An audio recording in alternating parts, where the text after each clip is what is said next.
My name is Ahmed and I was born and raised in Egypt. I come from a family of strong Muslims.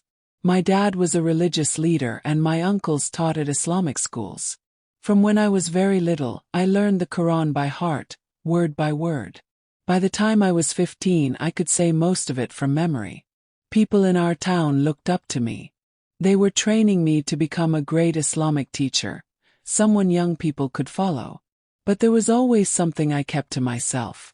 Deep inside, I was scared all the time. I was afraid of Allah, afraid of hell, afraid of being punished. I was scared I wasn't good enough. I prayed 5 times every day, didn't eat during Ramadan, and did everything Islam taught me to do. But I still felt empty inside. It felt like I was just acting, doing what I was supposed to do, but I never felt God's love. I never told anyone about this. In Egypt, if you doubt Islam, it can get you killed. If you're finding this story helpful and want to hear more real-life experiences like this, please subscribe and hit the bell so you don't miss any updates.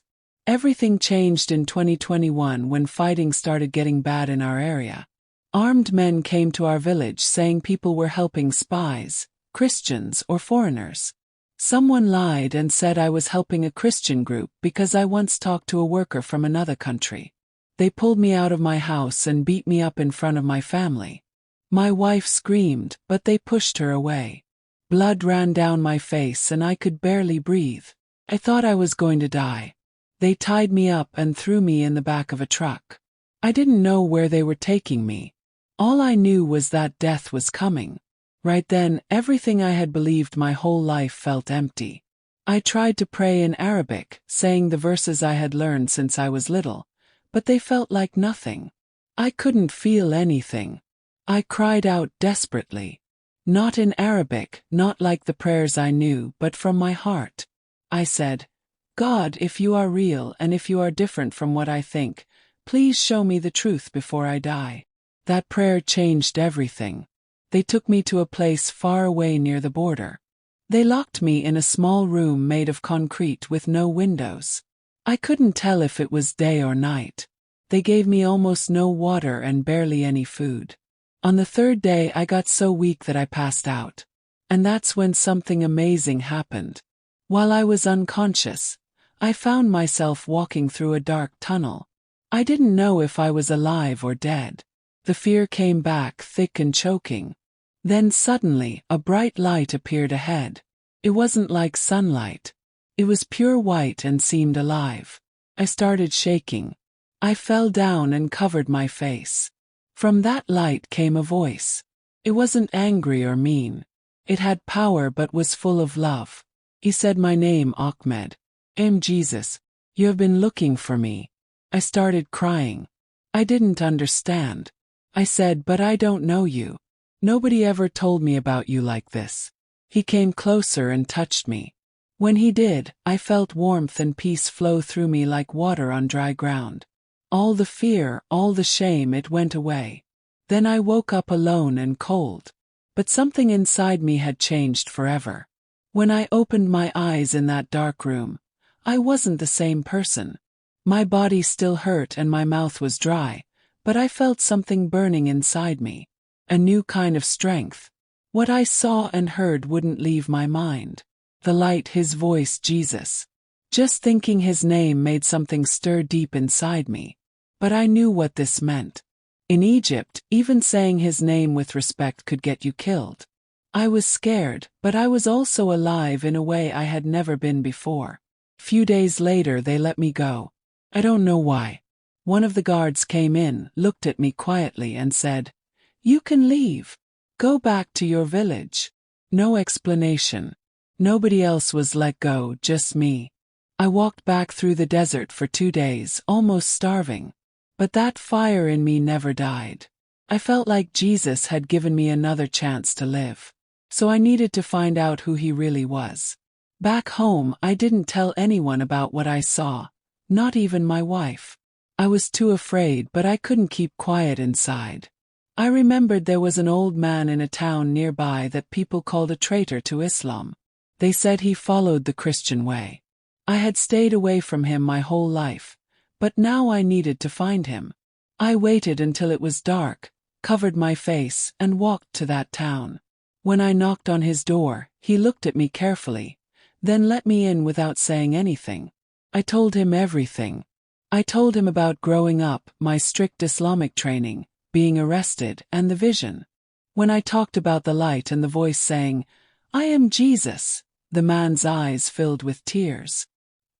He opened an old Bible and started reading from the book of John. In him was life, and that life was the light of all people. When he read that, I broke down crying. That was the light I saw. That was the life I felt. Jesus wasn't just a prophet. He was God's son. He was life itself. That night, I asked the man to help me pray. I didn't know how Christians prayed. It felt strange at first, but as I said the words, "Jesus, I believe in you. I give my life to you," it was like a river burst inside me. I couldn't stop crying. The man put his hand on me and prayed for me. When I stood up, I knew I had just stepped out of death into life. But it also meant I had just signed my own death sentence. Going back home was the hardest thing I ever did. My wife noticed something was different. I stopped going to the mosque. I didn't lead Friday prayers anymore. My father confronted me one night. "What is wrong with you, Ahmed? Why are you bringing shame to our family name?" I tried to avoid his questions, but word got out. Someone had seen me near the Christian man's house. Whispers became rumors. Rumors became threats. One night while I was coming home from a nearby farm, 3 men attacked me. They beat me with sticks and kicked me while calling me an unbeliever. They told me I had disgraced Islam and deserved to die. One of them held a knife to my throat and asked, "Do you reject Jesus and come back to Muhammad's faith?" My heart raced and my body shook, but I remembered that voice from the vision.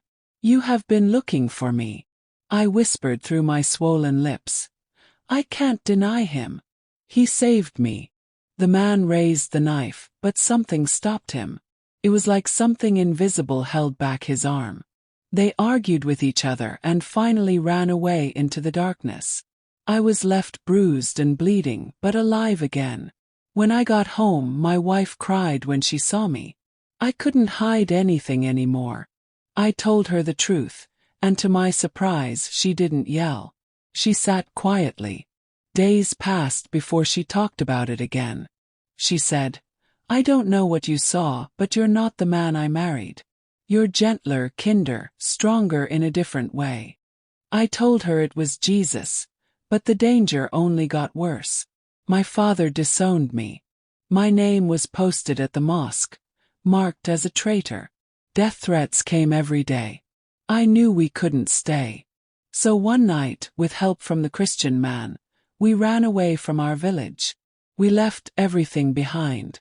Our home, our family, even our names. But I carried something much more valuable. The truth and the presence of the one who saved me in the darkest place of my life. Even as I walked away from the only world I had ever known, I had no regrets because I had met the light. I had met Jesus. When I woke up in that dimly lit room, still dizzy from being hit in the head, I realized they had moved me. It wasn't the same dusty hut where they first tied me up. My wrists and ankles hurt, but this time I wasn't tied up. For a moment, I thought they had left me to die, but then I heard footsteps and whispers. The door opened, and a man I didn't know stepped in.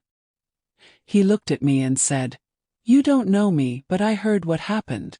You need to leave this place before they change their minds." He gave me a small bottle of water, a piece of bread, and an old map. I could barely speak, but I managed to whisper, "Why are you helping me?" His eyes filled with tears. "Because I once doubted like you, but I saw a dream of the man in white too. He told me you would come." I was shocked. In that moment I knew Jesus was with me. Even here in this darkness, I forced my hurting body to move. That night, in complete silence, I stumbled through the shadows of the village, guided only by the stars and that old map. Every step was a prayer. Every sound made my heart race. But somehow I kept going. I crossed into another area where a small group of hidden believers welcomed me. They took care of my wounds, fed me, and listened to my story with tears in their eyes. It was there, lying on a mat with a Bible on my chest, that I finally cried freely. Not because of the pain, but because I was alive, because I was free, because I was His. Days turned to weeks, and slowly my body got stronger. But more importantly, my soul was made new. I began sharing my story in whispers, then in quiet meetings, and then through handwritten letters that traveled to other countries. I learned the power of quiet courage and bold love. I met others like me, ex-Muslims who had found Jesus in dreams, visions, and suffering. We were the unseen church, scattered but united. One night while reading the Gospel of John by candlelight, I found the verse that said, "The light shines in the darkness, and the darkness has not overcome it." I broke down in tears. That was my story. That was our story. Eventually, I made it to a safer country where I could speak more openly. I even got to study the Bible properly. But I never forgot those who died for their faith. My friend Omar, his blood cried out from the ground. I couldn't let his sacrifice be wasted. I knew I had been saved for a reason. Now I speak not just for myself, but for every silent believer hiding in fear. For every soul still questioning, still searching. I want the world to know that Jesus is real. Not because someone told me, but because He met me in my darkest hour. Because when I was about to die, He gave me life. Because when I had no hope, He brought light. If you're listening to my story and you're searching, if you're trapped in tradition and fear, I want you to know that He is calling you too. Just like He called me. I am no longer afraid. I no longer live in the shadows. I am a follower of Jesus Christ. Once a Quran teacher, now a son of God. Though I have scars on my body, my heart is whole. I forgive those who tried to silence me because Jesus taught me how to love even my enemies. This is not the end of my story. It's just the beginning. And I pray with all that I am that you will seek the truth, because when you find Him, you will know that no price is too high for the gift of eternal life.